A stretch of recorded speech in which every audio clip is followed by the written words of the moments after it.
Magandang umaga, Grade 3 masiyahin. Ako si Teacher Andrea. Ngunit pwede nyo akong tawaging Teacher Ellen. Okay po? Bago natin simulan ang ating aralin ngayong araw, maaari po ba ang lahat ay tumayo para sa ating panalangin na pangungunahan ni Ate Ira? Okay. In the name of the Father, the Son, the Holy Spirit. Amen. Okay, maaari na po ang lahat ay umupo. Pakitignan po kung may kalat sa inyong ilalim ng upuan at pakipulot po ito. Okay po ba? Okay. Ngayong araw, may lumiban ba sa ating klase? Sa row 1. Okay, mahusay. Sa row 2? Mahusay. Sa row 3? Okay, mahusay. Pakipalakpakan nga po ang ating sarili at lahat tayo ay nandito ngayong araw. May natatandaan po ba kayo sa ating muling aralin? Magaling! Tungkol ito sa mga anyong lupa. Maaari po ba kayong magbigay ng ilang halimbawa ng anyong lupa? Mahusay, burol.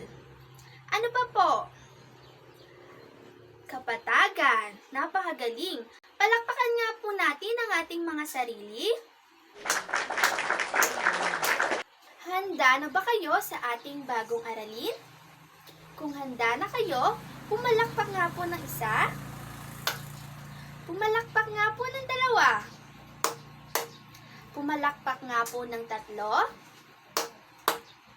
Kung talagang handa na kayong matuto ngayong araw, pakigaya nga po si teacher. Pakigaya nga po si teacher. Pakigaya nga po si teacher. Okay, talaga nga naman na kayo ay handang-handa nang matuto ng ating bagong aralin ngayong araw. Bago tayo magtungo sa ating bagong aralin, alam nyo ba ang kantang Tatlong Libe? Okay, mahusay. Si teacher ay may hinandang kanta na pinamagatan niyang Tatlong Anyong Tubig. Si teacher muna ang kakanta and pagkayari ko is kayo naman. Okay po ba yon? Okay. May 3 anyong tubig akong nakita. Maganda, malawak anyong tubig. Alam nyo ba lahat sila'y magaganda? Ito ay ang ilog, dagat at lawa. Dagat at lawa, dagat at lawa. Ito ang anyong tubig ng Pilipinas. Nakuha niyo po ba? Mahusay. Ngayon, kayo naman po ang kakanta. Dumakot na tayo sa ating bagong aralin. Ang ating bagong aralin ay ang mga anyong tubig. Ano nga ba ang anyong tubig? Ang anyong tubig ay tumutukoy sa iba't ibang uri ng anyong tubig sa ibabaw ng mundo. Maaari itong maging likas o artificial at may iba't ibang hugis at laki. Ito ay maaaring tumutukoy sa ilog, lawa, dagat, at iba pang anyong tubig sa Pilipinas. May iba't ibang uri ang anyong tubig. Una ang ilog. Maaari mong mabasahin, Kuya Aaron? Ilog. Ang ilog ay isang mahaba at makipot na anyong tubig na umaagos patungong dagat. Nagmula ito sa maliit na sapa o itaas ng bundok o burol. Thank you, Kuya Aaron. Ang ilog daw ay isang mahaba at makipot na anyong tubig na umaagos patungo sa dagat. Sino na ba dito ang nakapunta na ng ilog? Okay, si Ate Ann daw ay nakapunta na ng ilog. Saang ilog ang napuntahan mo, Ate Ann?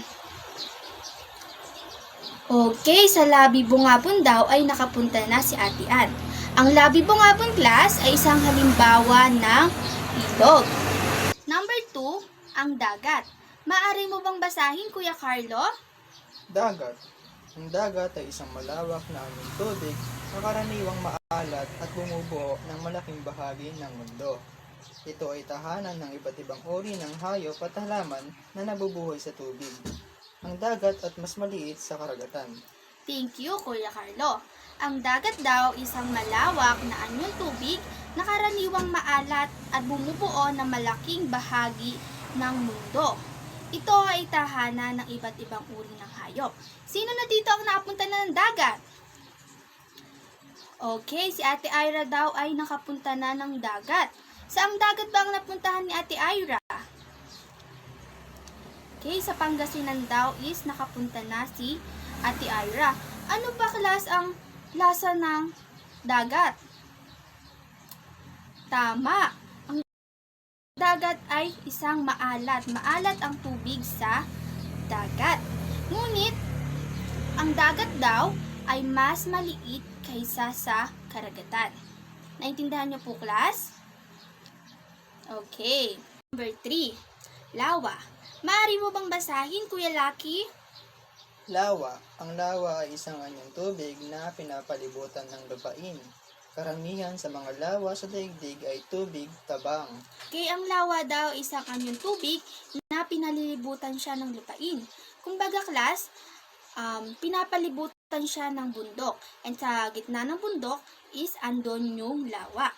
Karamihan sa mga lawa sa daigdig ay tubig tabang. Naintindihan po ba? Okay, number 4, karagatan. Maaari mo bang basahin, Ate Juris? Ang karagatan ay ang pinakamalaking anyong tubig na bumabalot sa malaking bahagi ng ating planeta. Dahil sa malawak na karagatan sa ating bansa, marami tayong likas na yaman na maaaring mapagkunan ng gaya ng isda, perlas at iba pang lamang dagat. Okay, thank you, Ate Juris. Ang karagatan daw ay ang pinakamalaking anyong tubig na bumabalot sa malaking bahagi ng ating planeta. Dito nga natin na nakuha ang ating mga isda, meron din dito mga perlas, at ang mga lamang dagat. Pero class, sabi ko nga kanina, ang dagat ay ang mas maliit kaysa sa karagatan. Kumbaga, ang karagatan ay ang pinakamalaking anyong tubig dito sa ating Pilipinas. Okay, last, ang talon. Maaari mo mong basahin, Kuya Alan? Talon. Ang talon ay isang daloy ng tubig na bumabagsak mula sa mataas na lugar patungo sa isang lawa o ilog. Okay, thank you, Kuya Alan. Ang talon daw ay isang daloy ng tubig na bumabagsak mula sa mataas na lugar patungo sa isang lawa o ilog. Ang talon, class, or sa Ingles is falls. Sino na napunta dito ng falls? Okay, si Kuya Aaron daw ay nakapunta na ng falls. Maganda ba, Kuya Aaron, sa falls? Okay, maganda sa falls. Ang talon, class, ay ang daloy ng tubig mula sa matataas na lugar. Matataas na lugar patungo sa isang lawa o ilog. Okay, class. Ayan po ay ilang halimbawa ng anyong tubig na ating pinag-aralan ngayong araw. May natutunan po ba kayo? Kung may natutunan nga po, pumalakpak ng isa. Kung may natutunan nga po kayo, pumalakpak po ng dalawa. Kung may natutunan po ngayong araw, pumalakpak nga po ng 3.